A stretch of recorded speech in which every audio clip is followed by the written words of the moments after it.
ensinando a quem quer aprender a amar. Olá pessoal, tudo bem? Aqui quem fala é o professor Fábio, professor de Ciências e Robótica. Hoje a nossa aula vai ser de robótica, num conteúdo que se chama Conhecendo Componentes Eletrônicos. Então hoje a gente vai fazer aí vários vídeos falando dos componentes eletrônicos, né? A gente vai saber para que servem os componentes eletrônicos e a sua simbologia. Né? Para cada componente eletrônico existe uma simbologia padronizada.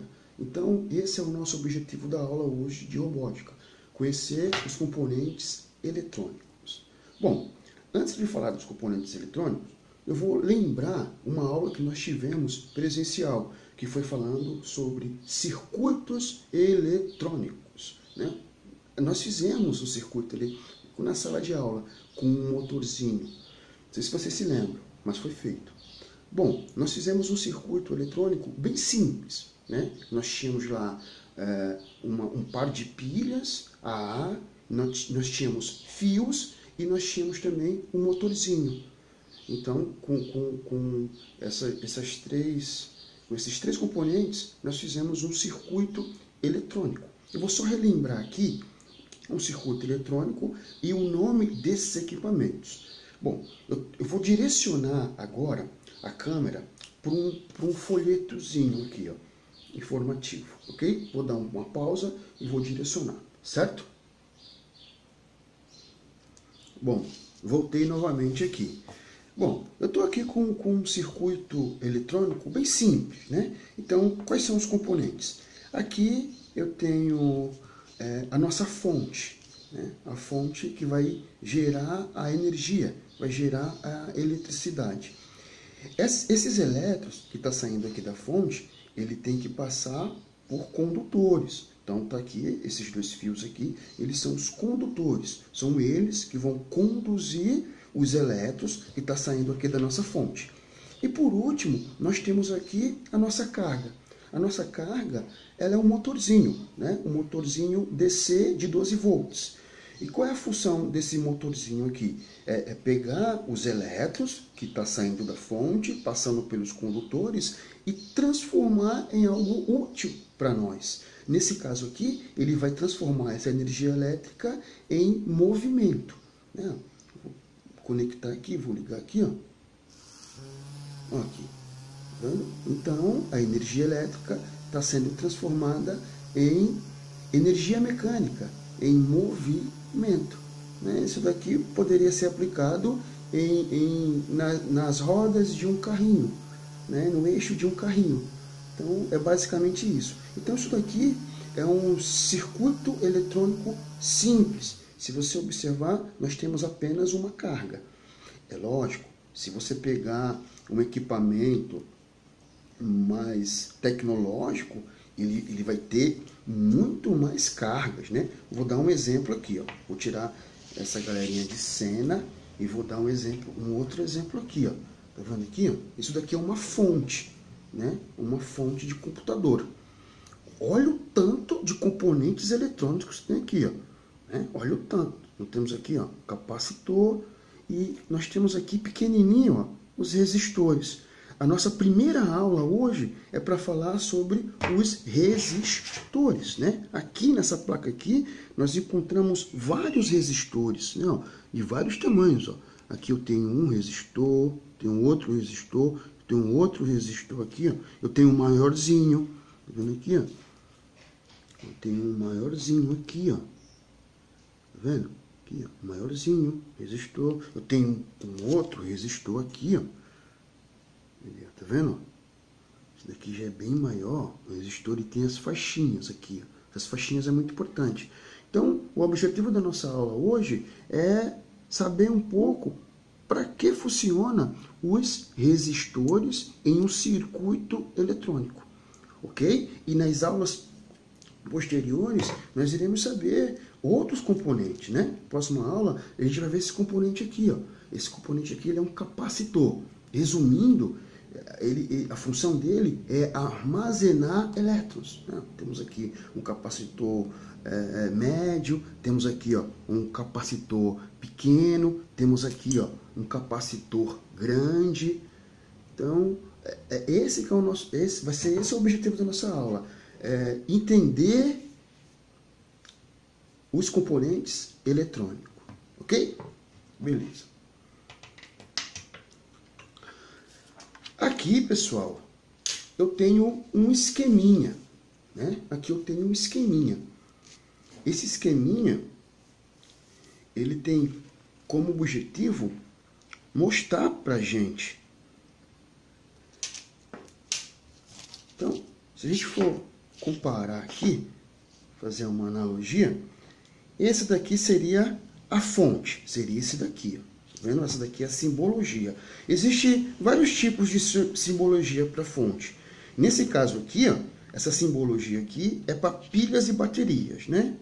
Ok? Então, essa simbologia aqui, essa perninha menor é o negativo, essa perninha aqui maior é o positivo, ok? Então, aqui seria a nossa fonte, né? Por onde vai sair os elétrons. Aqui seria os condutores, que vão conduzir os elétrons, e esse daqui seria o motor, que vai transformar esses elétrons em algo útil para nós. Nesse caso aqui, está transformando energia elétrica em energia mecânica, fazendo assim o movimento. Poderia ser um LED, né? Um LED. Ele ia transformar aqui, o LEDzinho, poderia ser o LED. Né? Então, a energia elétrica que está passando pelos condutores vai ser transformada em luz, né? Algo que é útil para a gente. Então, aqui nós temos esse esqueminha aqui. Então, só relembrando, todo circuito eletrônico, por mais simples que ele seja, ele tem que ter uma fonte, esse cara aqui. Ele tem que ter os condutores, nesse caso aqui é o fio vermelho e o fio preto, e ele vai ter que ter uma carga. Nesse caso aqui a carga é o motorzinho. Belezinha? Ok? Vou dar aqui um outro exemplo, não com uma carga, mas com duas cargas. Quer ver? Vou tirar aqui de cena. E agora eu vou representar aqui. Então aqui nós temos um LED e um resistor. Então agora, pessoal, eu tenho duas cargas, né, bem parecidas. Eu vou conectar aqui. Aqui eu tenho uma bateria, né, uma fonte, que é a minha fonte, 9 volts. Então eu vou conectar aqui. Calma. Conecto aqui, conecto aqui. Olha o que está acontecendo com o LED. Ele está acendendo. Tá vendo aí? Então agora aqui eu não tenho apenas uma carga, eu tenho duas cargas. Quais seriam as cargas? Seria um resistor, esse carinha aqui, que a gente vai falar sobre ele, a nossa primeira aula falando sobre resistor, e quem é o outro resistor? O LED. Então, nesse caso aqui, nós temos dois resistores. Simples, ok? Belezinha? Então, vamos dar continuidade. Vou direcionar a câmera para mim agora. Vou dar uma pausa aí, rapidinho. Ok, beleza, olha aqui de novo. Bom, então, o que nós vamos estudar hoje? Qual é o componente eletrônico que nós vamos estudar? É esse daqui. Ó. Esse daqui é o componente eletrônico. Esse é um componente eletrônico que vai ser utilizado em praticamente todos os equipamentos eletrônicos. Todos os equipamentos eletrônicos têm que ter esse componente aqui. E o nome desse componente se chama resistor. A simbologia dele, simbologia do resistor, nós temos duas. Né? Temos essa simbologia aqui, um retângulo, né? E nós temos essa outra simbologia aqui, é um zigue-zague. Então, na eletrônica, para a gente reconhecer através de um diagrama os componentes eletrônicos, a gente vai ter, para resistor, vai ser esses dois aqui, ó, um retângulo e um zigue-zague, ok? Para que serve um resistor? Um resistor, ele tem como função controlar a corrente elétrica. Controlar a corrente elétrica por exemplo, vou dar o exemplo aqui do LED. Tá vendo aqui esse LED? Esse LED aqui, a voltagem dele é menor que 9 volts. Se eu conectar esse LED diretamente numa bateria de 9 volts, ele vai queimar. Ele não vai aguentar e ele vai queimar e você vai perder seu LED. Por quê? Porque a bateria, a fonte, ela é de 9 volts, mas o LED ele não é de 9 volts, é abaixo de 9 volts. Pode ser 2 volts, 3 volts, 4 volts, 5 volts, 7 volts, 8 volts. Ok? E se você coloca uma fonte maior do que a voltagem do LED, ele não suporta, ele vai queimar. Então para acender esse LED e ele não queimar, eu vou ter que diminuir a voltagem. E como que eu vou fazer isso? Colocando um resistor. Ele vai causar uma resistência. Vai estar saindo da fonte 9 volts, mas antes de chegar no LED, ele vai diminuir essa voltagem. Então, chegando no LED, não vai ser 9 volts, vai ser abaixo de 9 volts. Então, ele tem essa função. É como se fosse um funil. Imagine um funil, né? Tem a parte superior, bem larga, e tem a parte inferior, bem fininha. Então, vamos imaginar que os elétrons seja água, certo? Então, você está jogando ali uma quantidade X de água dentro do funil. Mas na sua saída, né, naquela partezinha de baixo ali, vai estar saindo pouca água. Então, está entrando muita água, mas está saindo pouca água. Então, quem está fazendo isso é o funil. No caso aqui, do componente eletrônico, quem é que vai fazer isso? Quem vai diminuir a quantidade de volts? Vai ser o resistor. Ele vai... Belezinha aí? Ficou claro? Então, essa é a função de um resistor. Beleza? Ok? Bom, existem vários tipos de resistores. Eu estou utilizando aqui o mais utilizado, né? O mais utilizado é esse daqui, ó. Não dá para ver direito, mas ele é cheio de listrinhas. E essas listrinhas, elas são coloridas. E essas cores, ela indica números, né? Por ser muito pequeno, não tem como você gravar aqui o número 620 volts, ohms, 530 ohms, ia ficar muito complicado. Então, o que foi inventado? Umas listrinhas coloridas. E essas listrinhas é o que vale a um determinado número. Ok? Como saber? Como identificar? Eu vou mostrar para vocês através de um aplicativo. Mas antes, deixa eu falar aqui um pouquinho mais. A unidade de medida para os resistores é ohms. Tem essa simbologia aqui, ó. Parece uma ferradura, né? Tem essa simbologia aqui, ó. E o nome é esse daqui, ó.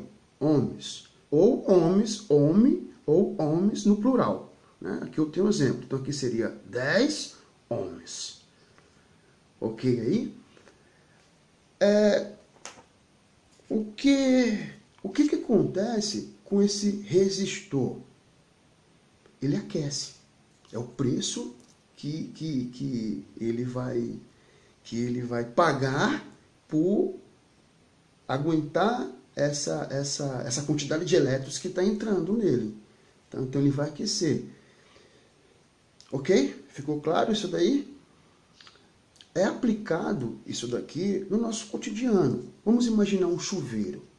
É lógico, dentro do chuveiro não é isso daqui, né? Não é esse tipo de resistor. É um outro resistor, um resistor em espiral. Mas é o mesmo efeito.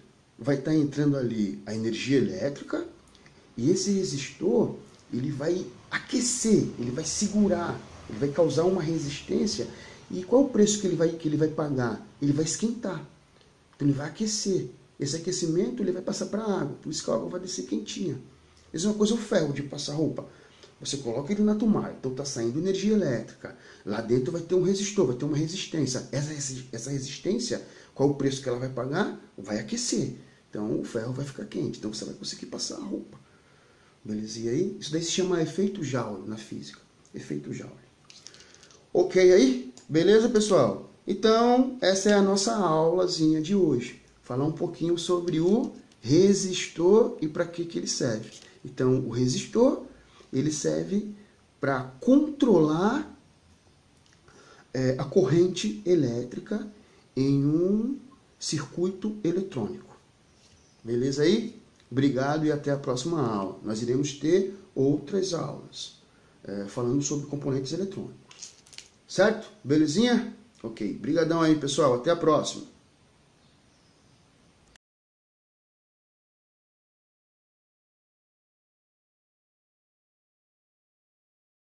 Fala, meu povo do sétimo ano, dando continuidade à nossa última aula, Organização Geoeconômica do Território Brasileiro. Gente, falamos sobre o século XVI e XVII na aula passada e nessa aula vamos falar sobre a formação do nosso território nos séculos XVIII e também no século XIX. Vamos lá? Vamos ver o que aconteceu no Brasil no século XVIII e XIX? Bora! Gente, se liga aqui. No século XVIII, nós tivemos alguns acontecimentos bem importantes para a formação do território do Brasil. Se liga aqui. Primeira coisa que eu quero que você atente para o mapa que eu desenhei e que é diferente do que a gente viu na aula anterior. Veja aqui, gente, que essas linhas pretas, ela representa o nosso território atualmente. E o que vocês estão vendo em vermelho é aquelas áreas que ainda não faziam parte do nosso território nesses séculos aqui. Mas que, mesmo assim, a extensão do território já era bem parecida com o que ela é atualmente. Outra coisa importante que eu quero dizer para você é que, apesar do Brasil já ter expandido, essas terras aqui terem expandido, vamos lembrar, por que eu estou falando expandido? Porque eu quero lembrar vocês do nosso Tratado de Tordesilhas. Então, lembra? O Brasil só era isso aqui. E agora, olha só, esse território aqui foi conquistado. Então, apesar do Brasil ter expandido em espaço, em território, uma coisa que eu quero que você anote aí no seu caderninho é que, boa parte do território ainda era pouco ocupada. Lembra do que a gente falou das ações dos bandeirantes que passavam o limite de Tordesilhas, iam lá para o lado da Espanha e acabavam anexando aquela área, as terras que eram portuguesas e que viriam a ser o Brasil? Pois é, apesar de eles estarem ali anexando aquelas áreas, uma coisa importante que você tem que lembrar é que eles estavam ali em busca de riquezas, eles iam dominando aquelas áreas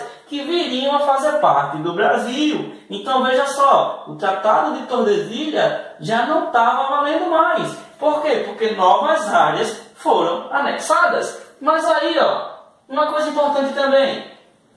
A ocupação dessas novas áreas no século XVIII foi no sentido noroeste. Vamos lembrar lá das direções que a gente estudou lá no sexto ano, norte, sul, leste, oeste? Pois é, mas a gente também estudou os pontos colaterais, lembra? E noroeste é um deles. Então, norte, sul, leste, oeste. Entre o norte e o oeste eu tenho o noroeste. Então, a ocupação nesse século foi nesse sentido aqui, pessoal. Então, repare só, nesse sentido. E lembra uma coisa que a gente já conversou na aula passada? É que a economia, ela influenciava no crescimento, na expansão do território. Então, se liga aqui na economia brasileira do século XVIII. A gente vai ter aqui como coisas importantes que estavam sendo produzidas no território o algodão,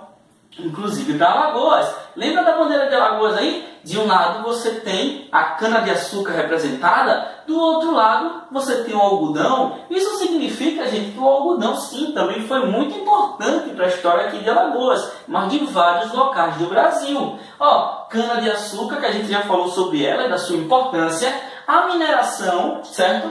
Tanto no sudeste, aqui nessa parte onde fica Minas Gerais, mas também nesse lado aqui, onde fica Cuiabá, no Mato Grosso. Então, a mineração também foi muito importante no século XVIII. Gente, e o que não perdeu importância também foi a pecuária, a criação de gado, certo? E reparem que, como o Brasil expandindo, o Rio Grande do Sul, o sul do Brasil, já estava fazendo parte desse território. E lá também existia essa criação de gado, como também no interior nordestino. E outra coisa que a gente não pode esquecer e que foi importante no século XVIII para esse crescimento do nosso território, que foram as drogas do sertão, que os portugueses iam lá, lembra, na Amazônia, pegar as ervas, temperos que teriam certo valor lá no mercado europeu. Pois é, a busca desse material aí para ser vendido no mercado europeu também fez com que novas áreas fossem anexadas ao território que viria a ser o Brasil.